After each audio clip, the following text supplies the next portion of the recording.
Hello friends, welcome back JP law classes में आप सबका स्वागत है। दोस्तों, आज हम बात करते हैं जो रिजर्व बैंक ऑफ इंडिया के अंदर लीगल ऑफिसर की वैकेंसी आई है, ग्रेड बी की। अच्छी वैकेंसी है।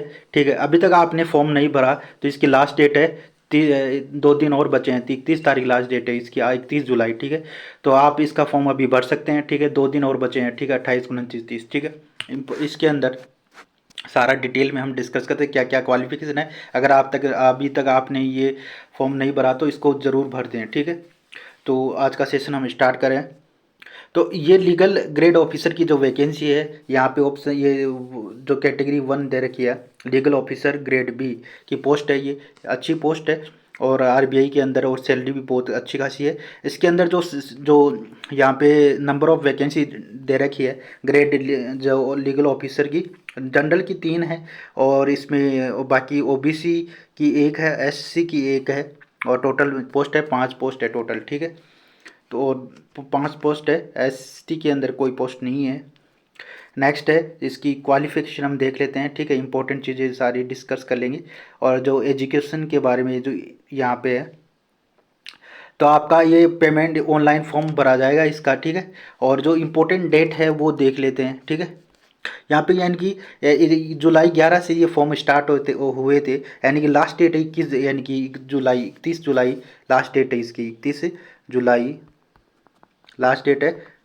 ठीक है, आप ये फॉर्म अब भर दो। ठीक है, और इसकी जो एग्ज़ाम की डेट है वो 16 अगस्त को है। ठीक है, आज से यानी कि 16 17 मतलब 16 दिन और हैं, एग्ज़ाम सैटरडे को होगी इसकी। ठीक है, तो और इसमें जो एज है, एज की बात करें तो यहाँ पे आपकी एज होनी चाहिए 21 साल से लेके 32 साल होनी चाहिए। ठीक है, 32 साल तक वो ये फॉर्म भर सकता है। ठीक है, और जो अपर एज, बाकी जो रिजर्वेशन रिजर्व कैटेगरी है उनको अलग से जो रिलैक्सेशन दे रखा है वो तो ठीक है, अलग है। अगर आपके पास रिलैक्सेशन 3 ईयर का अगर चाहते हो, ठीक है, तो जिसके पास एलएलएम है उसको 3 साल का रिलैक्सेशन और मिल जाएगा। ठीक है, degree and 5 year in this case candidate possessing the P, अगर आप पीएचडी कर रखे हो तो आपका 5 साल का रिलैक्सेशन और मिल जाएगा। ठीक है, तो 32 के अंदर 3 साल और ऐड कर लेना। अगर आप एलएलएम की डिग्री हो या आपके पास पीएचडी कर रखी है आपने, तो 5 साल का रिलैक्सेशन और मिल जाएगा। एलएलएम है तो 3 साल का और इसमें ऐड कर लो। ठीक है, तो आप फॉर्म ये भर देना। ठीक है, नेक्स्ट है इसके अंदर जो एजुकेशन क्वालिफिकेशन की बात करें तो यहाँ पे बैचलर और लो डिग्री होनी चाहिए, आपके लो की डिग्री होनी चाहिए। ठीक है, और उसमें 50% मार्क्स आपके होने चाहिए, 50% मार्क्स होना चाहिए। और जो ST PWD कैंडिडेट है, ST और SC PWD कैंडिडेट है, उनको 45% मार्क्स चाहिए। ठीक है, 45 मार्क्स आपको चाहिए। ठीक है, लो डिग्री के अंदर। ठीक है, तो आपके और जो एक्सपीरियंस है ऑन जुलाई, यहाँ पे एक जो एनरोलमेंट एक्सपीरियंस कैसे काउंट किया जाएगा, एनरोलमेंट होना चाहिए बार काउंसिल ऑफ एडवोकेट का। ठीक है, और एट लास्ट 2 ईयर एक्सपीरियंस होना चाहिए आपको, 2 साल का एक्सपीरियंस होना चाहिए after being the enrollment as advocate. Advocate आप जिस बार में आप प्रैक्टिस करे हो वहाँ पे आपको कितना साल का, 2 साल का एक्सपीरियंस होना चाहिए, 2 ईयर्स का। ठीक है, 2 साल का आपको एक्सपीरियंस होना चाहिए।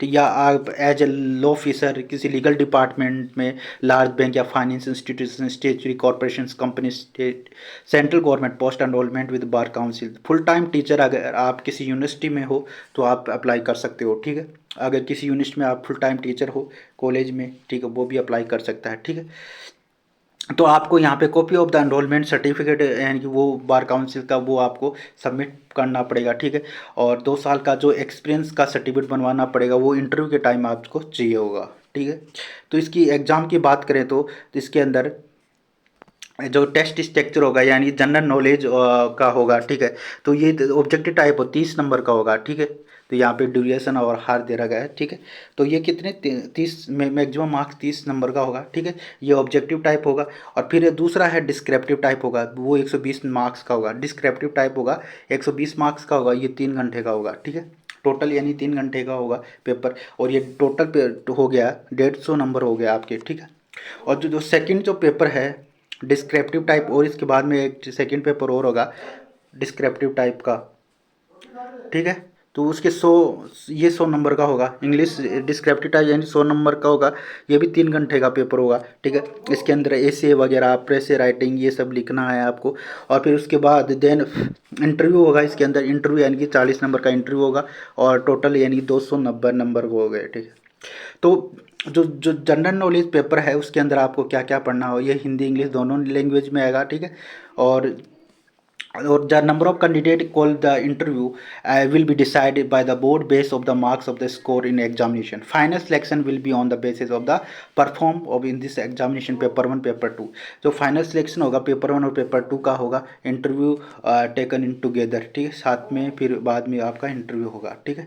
तो इतना ही था इम्पोर्टेंट, ठीक है, ये चीज़ें थी। और इसका जो वो नोटिफिकेशन मैं आपको डिटेल शेयर कर दूंगा टेलीग्राम चैनल पे, आप अब इसका फॉर्म भर सकते हो, ठीक है। और इसका सिलेबस का अलग से हम वीडियो बना देंगे, ठीक है। तो वो भी आप देख लेना कि क्या क्या इस सिलेबस में क्या क्या आएगा। और ठीक है, अगर आपने ये फॉर्म नहीं भरा तो अभी तक जाके आरबीआई की साइट पे ये फॉर्म भर दो, ऑनलाइन भरा जाएगा। 2 दिन और बचे हैं, जिन्होंने नहीं भरा वो भर दो, ठीक है।